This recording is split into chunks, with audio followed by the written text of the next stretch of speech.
there's some good light over here, I think. Yeah, that's pretty good. Welcome to the vlog once again. It's actually the evening now, and me and the girlfriend are going on a little adventure, so to speak. I'm not gonna say too much just yet, but we're going to Stockholm. Or, yeah, the title of this vlog is probably gonna spoil it anyway. We're thinking about buying a van. Not very long ago, in a vlog from Norway, the first vlog in Norway, I think, yes, we told you that we are entertaining the thought of getting a van, and I just so happened to go out on the internets and look at classifieds for vans, and all of a sudden there shines the shiny van, and I found a really good example, hopefully in Stockholm, for really low price, and it seems to be in pretty good nick.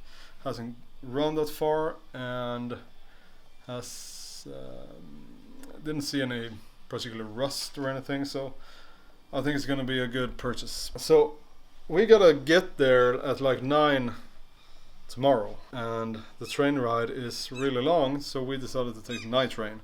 And me, quite foolishly, against the better knowledge of my girlfriend, booked non-sleeping bunks. So we have seats, only seats in the train. So we're not gonna get much sleep, I don't think. And it's a long train ride. It's from 10:30 to like 6 in the morning, 5:30 in the morning, something like that. So let's see if we can entertain ourselves for that long. It's gonna be an interesting vlog, this one. But yeah, we're resting a bit now, and then we're gonna actually get going to the train station. So join along for this adventure, and we might be vanning real soon if everything goes as we plan it to. Yeah.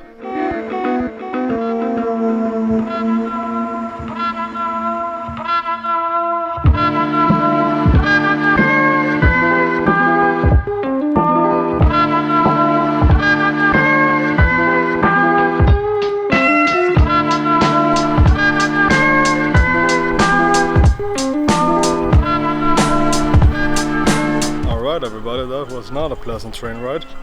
They didn't turn off the lights for the whole night, so we didn't get much sleep at all.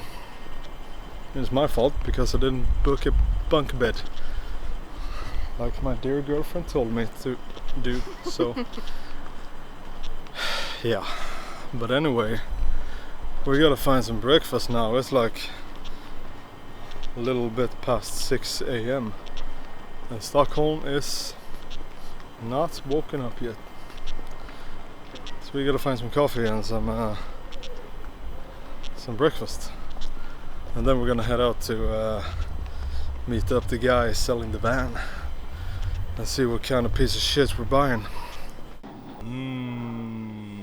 That was good. Oh yeah, it's very difficult to vlog at the same time as you're trying to find a way through the subway. But yeah, we made it here a little bit early, so we're sitting and taking it easy on a square here in the neighborhood where we're getting the car. So anyway, the car we're looking at is a T3 Transporter, 85-year model, 2.1 liter engine, I think. It doesn't have a pop top, so it's a standard metal roof, but that should be no problem. It does have an awning that comes out of the side, which is very neat to have.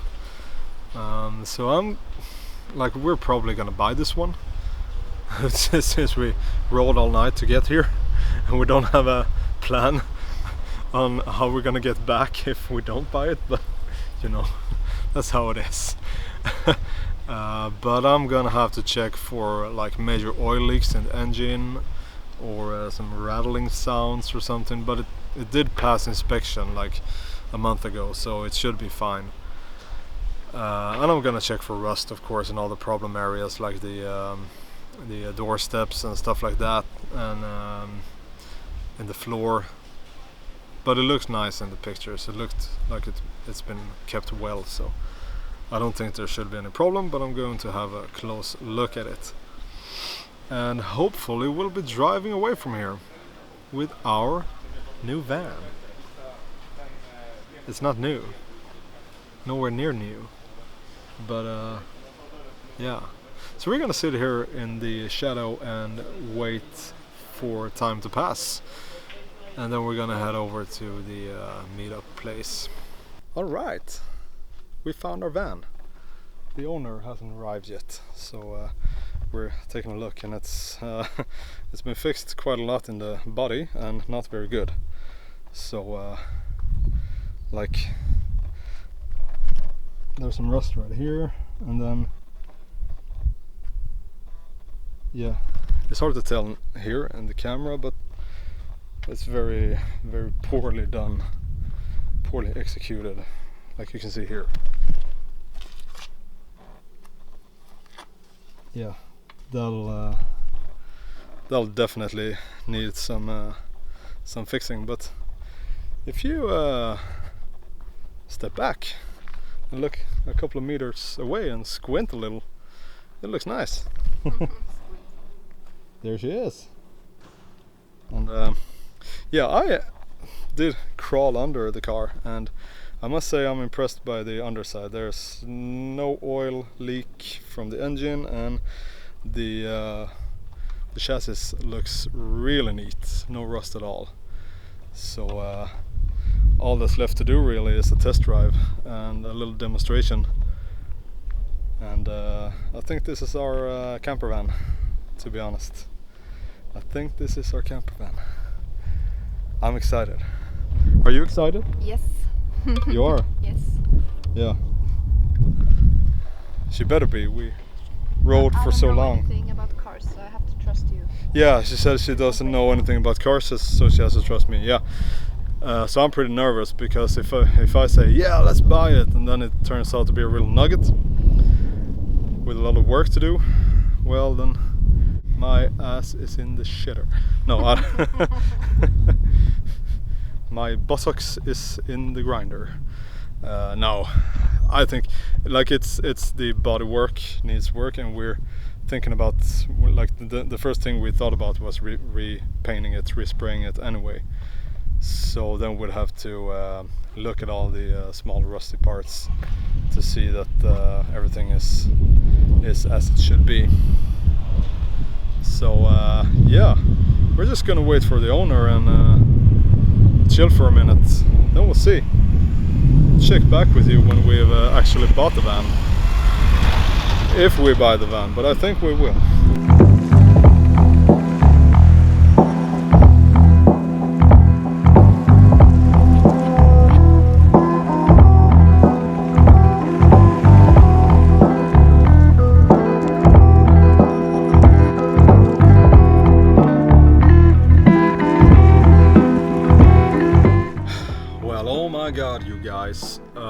It is the next day now. The drive home was long, loud and slow, and we were tired.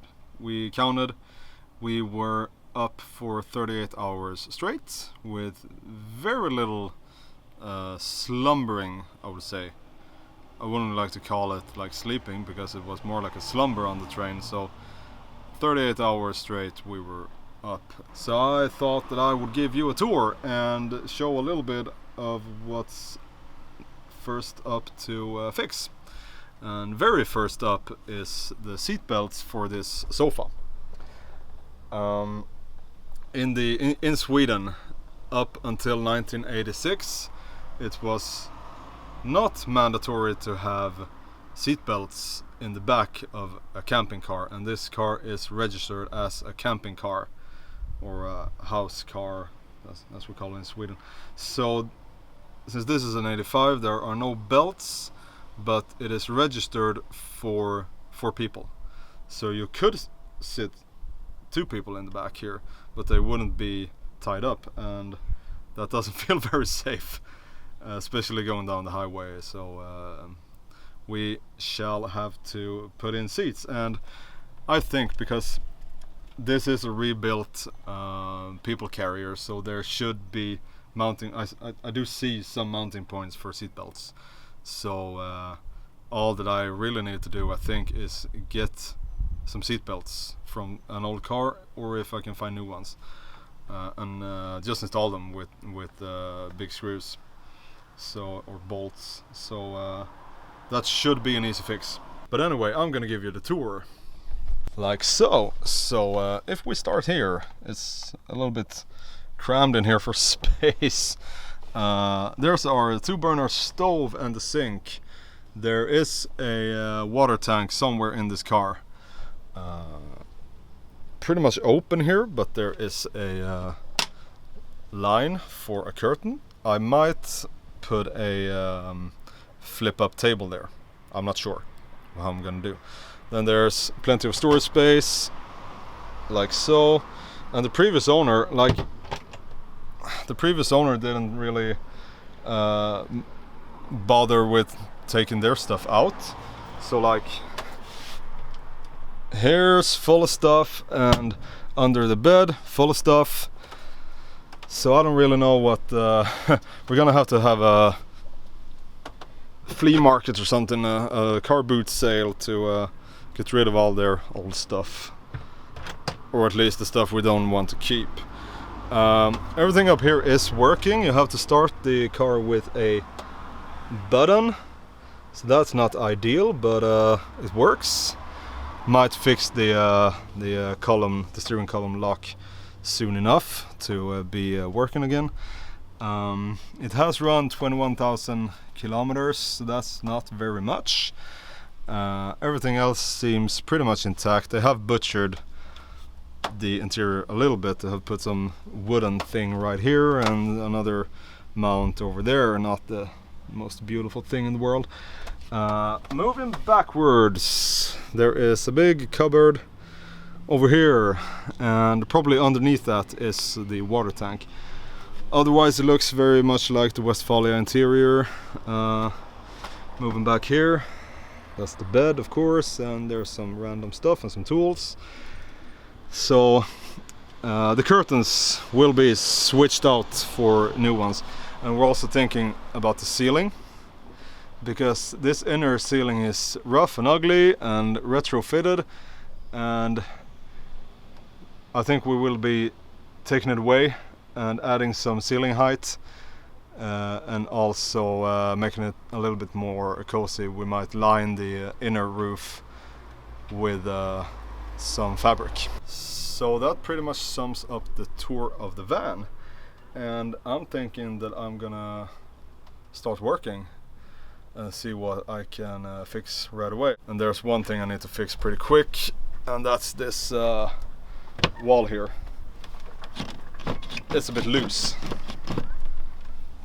so I'll have to put some screws in to secure it in place, because it does hold up the end of the bed when the sofa is pulled out. So you gotta be able to put weight on that, which you can't right now. So yeah, I'm gonna have a warm afternoon here in the car. Yeah, that's pretty much it. So I'm gonna sign off here now, and just wish you a continued happy day, and I'm glad that you came along here on this vlog. And Persistence Club, of course, you came along for the entire video, and I appreciate that. So count yourself in the club if you're watching this. Anyway, why don't you just have a good one until the next time, and bye for now.